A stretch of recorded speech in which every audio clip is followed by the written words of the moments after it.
I was 5 years old when I first understood that my sister Amanda hated me. Not disliked, not found annoying, actual hatred. It was a strange realization for a child, understanding that someone who shares your blood could look at you with such cold detachment. Amanda was 10 years older, already a teenager when I was still learning to tie my shoes. You'd think having such an age gap would make her protective of me, maybe even maternal. It didn't. For reasons I've never fully understood, she resented me from day one. My earliest memories are colored by her hostility. My parents both worked long hours at their accounting firm, so they often left Amanda in charge of watching me. Just for a few hours, they'd say, kissing me goodbye while I tried not to show my fear. As soon as their car pulled out of the driveway, Amanda's fake smile would drop. "Time for bed, Tasha," she'd say, even if it was only 6 p.m. "But it's still light outside," I'd protest weakly. "Don't care, go to your room," she'd march me upstairs, push me into my bedroom, and then came the sound I still hear in my nightmares, the distinct click of the lock from the outside. My room would transform from a safe haven into a prison cell. Amanda had convinced my parents to keep the outside lock for my safety when I was a toddler. Now it was her weapon. "Amanda, please let me out," I'd call, my small fists barely making a sound against the wooden door. "Shoo," she'd hiss from the hallway, "you need to be quiet, Tasha. You know what happens to noisy little girls, right? The monsters under the bed get hungry." I'd freeze, my heart pounding. "There's no monsters," I'd whisper, trying to convince myself more than her. "Oh no? What's that scratching sound then?" "I think one's waking up." She'd scratch her fingernails against the bottom of my door, and I'd leap onto my bed, pulling my feet up, convinced that something was about to grab my ankles. I'd sit there for hours, too terrified to move, too afraid to even reach for the light switch. When I'd hear my parents' car in the driveway, Amanda would quickly unlock my door and whisper, "If you tell them, I'll make it worse next time." "They won't believe you anyway." But once, when I was about 6, I did tell them. My parents had returned to find me pale and trembling, with tear tracks dried on my cheeks. "Amanda locked me in my room again and said there were monsters under the bed," I said, my voice shaking. My father's brow furrowed, but before he could speak, Amanda rolled her eyes dramatically. "There she goes again with her stories. Remember last week when she said she saw a dragon in the backyard?" That had been a game I was playing, and Amanda knew it. But my parents nodded, exchanging knowing glances. "Tasha," my father said firmly, "you shouldn't make up stories about your sister. She gives up her time to watch you, and you should be grateful." Grateful, that word became a splinter in my heart, festering for years afterward. How could I be grateful for torment? For fear? For the growing certainty that in my own home, my word meant nothing against hers? The pattern continued for 2 more years. Amanda babysitting, me locked away, and the monsters under the bed growing more elaborate in her telling. Sometimes they had claws that could reach through mattresses. Other times they could climb walls and ceilings when the lights went out. When Amanda graduated high school and announced she was going to college in Michigan, 5 states away, I pretended to be sad for my parents' sake. But inside, I felt a balloon of relief expanding in my chest. Freedom, safety, the possibility of a normal childhood. The day she left, I watched from the window as my parents hugged her goodbye in the driveway. When the car finally disappeared down the street, I walked to my room and laid down on the floor, deliberately putting my arm under the bed. Nothing grabbed me. No monsters lurked in the shadows. The only monster had driven away, and I had 4 whole years before I'd have to see her again. Those years were the best of my childhood. Without Amanda's constant presence, my parents and I grew closer. They weren't just working automatons who dropped in to feed me between shifts. They became real people with laughter and stories and weekend plans that included me. Mom taught me to bake her famous chocolate chip cookies.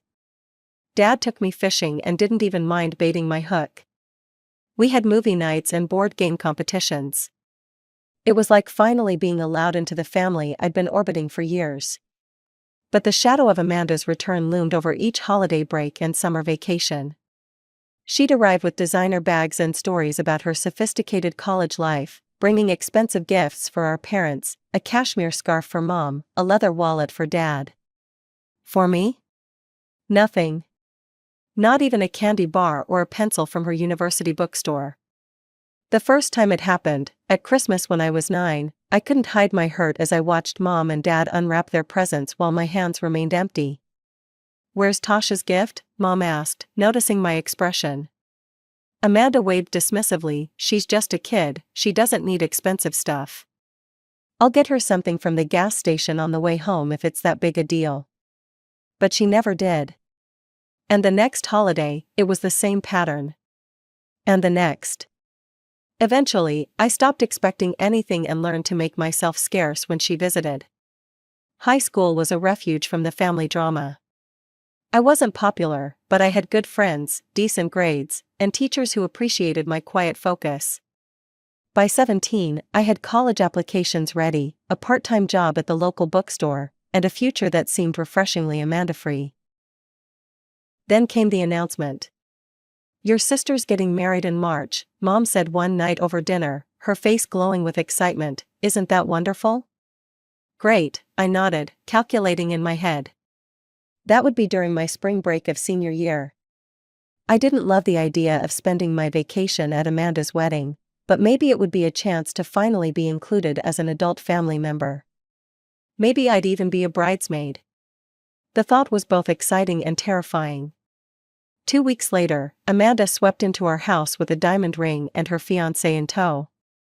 Derek seemed nice enough, quiet, well-dressed, with a polite smile that never quite reached his eyes. Perfect match for my sister, I thought uncharitably. "We're planning an intimate ceremony," Amanda announced over dinner. "Actually, we've decided to have a child-free wedding." The table went quiet. Dad cleared his throat. "Child-free? But it's just family. Derek and I want a sophisticated atmosphere, no distractions." Amanda's eyes fixed on me. "No one under 18. I stared back, the meaning crystal clear. "I'm 17, I'll be 18 in 4 months.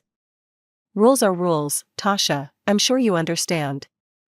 I looked to my parents for support. Mom was studying her plate, Dad shifted uncomfortably. "It's Amanda's wedding," he finally said. "She gets to decide how she wants it." "Exactly," Amanda said triumphantly. "Besides, someone needs to watch the house while everyone's gone." I felt like I'd been slapped. They were all going, my parents, relatives from both sides, family, friends, everyone except me, left behind like an unwanted pet. After dinner, I retreated to my room, fuming. I didn't cry, I was too angry for tears. Part of me wasn't even surprised. This was classic Amanda, finding the perfect way to exclude me while looking completely reasonable to everyone else. The day of the wedding, I stood in the driveway watching my parents drive away in their formal clothes, feeling hollow. For the next 8 hours, I wandered the empty house, flipping through TV channels and trying not to think about what was happening at the Lakeside Hotel. That evening, when my parents returned, they were full of stories. The beautiful flowers, the touching vows, the delicious food. I nodded and smiled in all the right places, playing the role of the interested daughter. 3 days later, scrolling through social media, I saw it. Amanda had posted her wedding album. I shouldn't have looked, but curiosity got the better of me. There in the family photos stood my cousin Lily, grinning in a pretty blue dress. Lily, who was exactly 1 month younger than me. I zoomed in on the photo, thinking I must be mistaken. But no, it was definitely Lily. My hands shook as I dialed her number. "Oh yeah," she said casually. Amanda said the age thing was just a guideline, not a strict rule. "Didn't you know?" I hung up without responding, the betrayal burned in my throat. It wasn't about having a child-free wedding. It was about excluding me specifically, and everyone, including my parents, had gone along with it. That moment changed something fundamental in me. I stopped trying to earn Amanda's approval or my parents' understanding. I focused on graduating, getting scholarships, and planning my escape to college. The next time I saw Amanda was at Thanksgiving, 6 months later. I was freshly 18 and heading to state university in January. She made small talk about married life, and I responded with polite disinterest. The elephant in the room, her wedding deception, went unmentioned. My college years flew by. I studied marketing, made friends who knew nothing about my family dynamics, and gradually built a life that was entirely my own. I came home for major holidays but kept my visits brief. Amanda appeared intermittently, usually when she wanted something from our parents. Then came the baby announcements. First Ryan, then Michael, and finally Ethan, 3 boys in 6 years.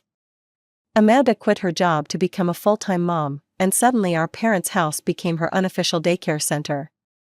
I had graduated by then and landed a job as a junior manager at Reynolds Trading. My apartment was 15 minutes from my parents but light years from the chaos that now defined their home. Every time I visited, there was evidence of my nephew's destruction: stained carpets, broken picture frames, crayon on walls. I tried to time my visits for when Amanda and her kids weren't there, but sometimes our paths crossed. The boys would run wild, screaming and throwing toys while Amanda scrolled through her phone, oblivious. When I tried to suggest that maybe they should use indoor voices or not jump on the antique coffee table, Amanda would snap, "Don't tell my kids what to do." So I didn't. Instead, I started avoiding family gatherings altogether. Until the phone calls began. "Tasha, honey, could you come over tomorrow?" Mom's voice had that particular tone, exhausted but trying to sound cheerful. "We could use some help cleaning up. Amanda just picked up the boys, and..." The first time, I went without complaint. I spent 4 hours helping my parents restore order. The second time, I gritted my teeth but still went. The third time, something in me snapped. "Mom, why are you always calling me to clean up after Amanda's kids? Why isn't she doing it?" There was a long pause. "I'm sorry, sweetie, you're right. We shouldn't have asked." I hung up feeling guilty but resolute. That evening, I called Amanda directly. "You need to stop treating Mom and Dad's house like a dumping ground," I said without preamble. "They're in their 60s, they shouldn't be cleaning up after your kids." "Mind your own business, Tasha," she replied coldly. "This is between me and them. They're my parents too, and you're taking advantage of them. I'm raising 3 children. What would you know about that?" Her voice dripped with condescension. "Don't stick your nose where it doesn't belong." The line went dead. I called my parents immediately after hanging up with Amanda. My hands were shaking with anger, but my voice was steady. "Mom, Dad, I want you to stop babysitting for Amanda unless she agrees to clean up after her kids. Those boys are completely out of control, and Amanda doesn't lift a finger." There was a long silence, then Dad cleared his throat. "We'll talk to her." I wasn't sure they would, but a week later, I got a furious call from Amanda. "What the hell did you say to Mom and Dad?" she demanded, her voice shrill. "They told me I can't bring the kids over unless I clean up afterward." "Good," I said simply. "You had no right to turn them against me. Who's going to watch my kids now? Do you know how expensive childcare is? Not my problem. You chose to have them. Take some responsibility." She hung up on me again. I later heard from Mom that Amanda did start cleaning up after her visits, not thoroughly, but enough that my parents weren't left with a disaster zone. It was a small victory, but it felt significant. For once, I hadn't backed down. Life went on. I focused on my career, working my way up to senior manager. I dated casually but nothing serious stuck, until I met Ethan at a work conference. He was smart, funny, and refreshingly straightforward. No games, no manipulation. After years of walking on eggshells with my family, his honesty was like oxygen. We dated for 2 years before he proposed on my 27th birthday with a simple solitaire ring and a promise of a drama-free future. I said yes immediately, but even as we celebrated, a dark thought intruded: the wedding would mean facing Amanda again. "We could elope," Ethan suggested when I explained my concerns. "Vegas, just us." But I shook my head. "I won't let her rob me of a proper wedding. I want my friends there, your family, everyone except my nephews." Ethan raised an eyebrow. bold move, your sister won't like that. I know, I took a deep breath. But after seeing what her kids did to my parents' anniversary party last month, the cake smashing, the screaming during the toasts, I can't risk it. So I made the announcement on social media, we're thrilled to be planning our wedding for next June. Note, this will be a child-free event. No guests under 16, please. We love your little ones, but want everyone to enjoy an adult evening. Most responses were positive. Friends with children promised to arrange sitters. Ethan's family completely understood. My post received likes, hearts, and supportive comments. All except from Amanda. A week later, I went to my parents for our usual Saturday dinner. Walking through the front door, I heard the familiar chaos before I saw it, shrieks, thumps, something breakable crashing to the floor. Amanda and her boys had happened to stop by. Ryan, now 12, ran past me with a water gun. 8-year-old Michael was jumping from the sofa to the love seat, his shoes leaving dirt marks on the upholstery. Ethan, the youngest at 6, was systematically pulling books off the shelves and dropping them on the floor. Amanda sat at the dining table with Mom, calmly sipping coffee as if surrounded by perfect tranquility. Halfway through dinner, Amanda casually mentioned my wedding. I'll need to know the exact schedule so I can plan around the boys' activities. I put down my fork, the boys aren't invited. It's adults only, as I mentioned in my post. She laughed, that doesn't apply to family, obviously. It applies to everyone, no exceptions. But I can't leave them for a whole day. I'll have to bring them. I stared at her, wondering if she was really this oblivious or just testing me. No, you won't, you'll need to find a sitter. There's no one I trust with them for that long, they're coming with me. Her tone was final, as if the matter was settled. Amanda, I said slowly, let me be clear. If you show up with your children, you won't be allowed in. It's my wedding, my rules. You're just doing this to get back at me, she snapped, her composed facade cracking. Because I didn't let you come to my wedding. I blinked in surprise, what? That was 10 years ago. This has nothing to do with that. Liar. You've always been vindictive. Always making up stories about me. I gestured to where Michael was now using the curtains as a climbing rope. This is why your kids aren't invited. They're completely out of control, and you do nothing about it. Amanda stood up so abruptly her chair fell backward. Boys, we're leaving. She stormed out, children trailing behind her like destructive ducklings, leaving the usual disaster in their wake. After they left, my parents gave me disappointed looks. Was that necessary? Mom asked. You could have handled it more diplomatically. Like how? By letting her walk all over me like she always has? No thanks. Dad sighed, they're just children, Tasha, they're family. Look around you, I said, gesturing to the chaos. Do you want this happening during my vows? During our first dance? While everyone's trying to enjoy a meal that Ethan and I are paying a fortune for? They didn't have an answer for that. 2 days later, Amanda posted a long, self-pitying rant on social media, heartbroken that my own sister is excluding my precious boys from her wedding out of spite. Family should come first, not petty grudges from the past. Instead of responding directly to Amanda, I simply commented, to clarify, our child-free policy applies to all guests under 16, not just specific children. We want an elegant evening that all adult guests can enjoy. What I didn't expect was the flood of comments that followed, not from friends, but from relatives. Those boys knocked over my grandmother's urn at the family reunion. They pulled the tablecloth off at Thanksgiving and broke all my good china. One of them bit my daughter at the Christmas party. Amanda deleted her post within hours. The weeks leading up to my wedding were a blur of final arrangements, dress fittings, and nervous excitement. Amanda had gone suspiciously quiet after her social media backfire. No calls, no texts, no more complaints to our parents. The silence made me uneasy. That's when my phone rang. It was Lily. Tasha, I need to tell you something, she said, her voice low.